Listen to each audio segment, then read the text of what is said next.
ई आकाशवाणी गोरखपुर है। अब रंगवा सभी सुषमा श्रीवास्तव से भोजपुरी में समाचार सुनी।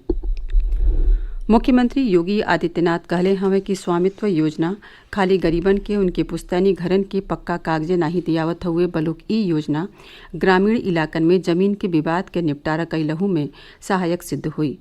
लखनऊ से आज प्रदेश के 11 जिलन के 1001 ग्राम पंचायतन के 1,57,244 लोगिन के उनके आवासीय अभिलेख यानी घरौनी के ऑनलाइन वितरण करत मुख्यमंत्री कहले कि गरीबन के मकान के पक्का कागज मिल गये के बाद कौनो दबंग उनके जमीन पर कब्जा नाही कर पाई। वहाँ के कहले कि ई योजना पिछला साल अप्रैल में शुरू कैल गयल रहे और एकर प्रगति उल्लेखनीय बाटे। अबले राज्य में 82,913 गांवन के एह योजना खातिर अधिसूचित कइल जा चुकल हुए। मुख्यमंत्री कहले कि टेक्नोलॉजी की मदद से कई समस्या के हल हो सकेला। वहाँ के कहले कि पहले लेखपाल लोगिन की ओर से कइल गयल नपाई में गड़बड़ी के शिकायत आवत रहे, बाकी अब ड्रोन से सर्वेक्षण करके जमीन के नपाई के काम होत हुए। इस मौका पर मुख्यमंत्री ऑनलाइन डिजिटल खसरों के शुभारंभ कैलें। वहाँ के कहले कि खसरा ऑनलाइन भइले से पारदर्शिता बढ़ी। प्रदेश में अग्रिम मोर्चा के कर्मियन का कोविड टीकाकरण अजुओ जारी बाटे। काली 1,721 सत्र आयोजित कई के अग्रिम मोर्चा के 1 लाख से ज्यादा कर्मचारियन के टीका लगावल गयी। इस चरण में पुलिसकर्मी, होमगार्ड, सिविल डिफेंस, स्वच्छता कर्मी, राजस्व विभाग के कर्मचारी, अर्धसैनिक बल और सैन्य कर्मियन के सतही और यो विभाग के लोगिन के टीका लगावल जा रहा हुए। स्वास्थ्य विभाग के मुताबिक जौन लोगिन के टीका लगावल गयल उ लोग पुरहर स्वस्थ और सुरक्षित हुए। आज जौन लोगिन के टीका लगावल गयल उन्हें दूसर का टीका 16 मार्च के लगावल जाई। अग्रिम मोर्चा के कर्मचारियन खातिर अगला टीकाकरण सत्र 18 फरवरी के आयोजित हुई। टीकाकरण से जुड़ल कौनहू जानकारी खातिर हेल्पलाइन संख्या 104 और राष्ट्रीय हेल्पलाइन संख्या 1075 पर संपर्क कइल जा सकेला। मुख्यमंत्री योगी आदित्यनाथ प्रदेश में कोविड-19 से ठीक होके वालन के दर 98% से ज्यादा भइले पर संतोष जतौले हुए।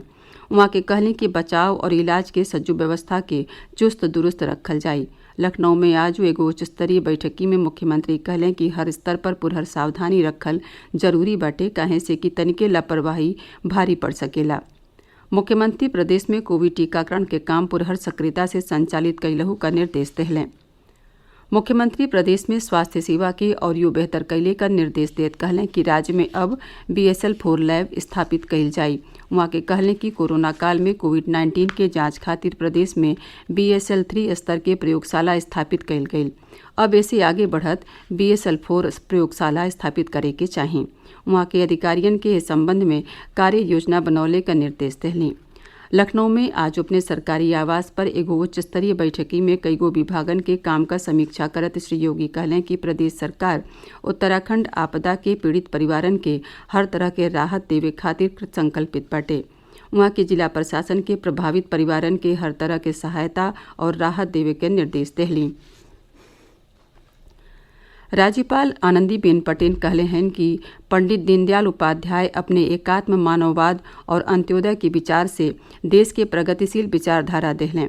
वहाँ के कहलें कि पंडित दीनदयाल देश के आर्थिक समस्या पर गहन चिंतन कैलें, यही नाते उनकर मानवतावादी दर्शन सबके खातिर कल्याणकारी रहे। राज्यपाल आज पंडित दीनदयाल उपाध्याय गोरखपुर विश्वविद्यालय की ओर से आयोजित 3 दिवसीय अंतर्राष्ट्रीय संगोष्ठी के लखनऊ से वर्चुअल माध्यम से संबोधित करत रहलीन। केंद्रीय ग्रामीण विकास मंत्री नरेंद्र सिंह तोमर कहले हमें कि मनरेगा में जब भी कोनो मांग कई जाला तो सरकार ओके पूरा कैले के कोशिश करेले। राज्यसभा में एगो प्रश्न के उत्तर में श्री तोमर कहले कि मनरेगा में मांग बढ़ले के बाद बजट में बढ़ोतरी कैल गई हुए। श्री तोमर कहले कि 2020-21 के चालू वित्तीय वर्ष में यह योजना के जरिए आवंटन खातिर कुल 1,11,000 करोड़ रुपया में से करीब 90,000 करोड़ रुपया पहले ही राज्यन के बांटल जा चुकल हुए। उत्तराखंड में सुरंग में फंसल 25 से 35 लोगिन के निकलने के अभियान आज चौथा दिन हो जारी रहे। अबले 37 गो लाश निकालल जा चुकल हुए। 167 लोग अबहिनो लापता हुए।